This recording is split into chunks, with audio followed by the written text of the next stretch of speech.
This is Krill. No central controller, no scripts, just nodes that watch each other and react. Let me build the smallest example, then open it up and show you exactly what's inside.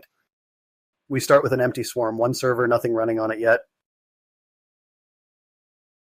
First, a timer. It fires every 5 seconds on its own. It just ticks.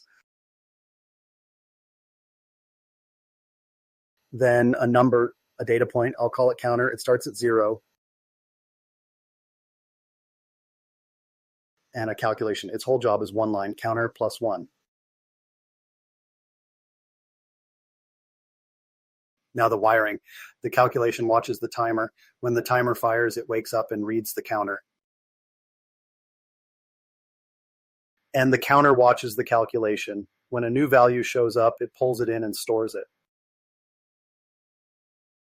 Before I turn it on, let me open the calculation and show you how little is actually in here. This is its entire configuration. One line, counter plus 1, that's the whole function. No loop, no schedule baked in, just the formula. And here's what it watches. It observes the timer and it reads the counter. It doesn't call them. When the timer fires, it just reacts and pulls the counter's current value. The wiring is the behavior.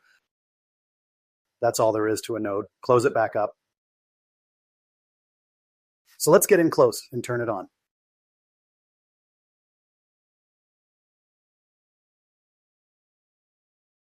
Every 5 seconds, the timer fires, the calculation adds 1, the counter stores it, and feeds itself again.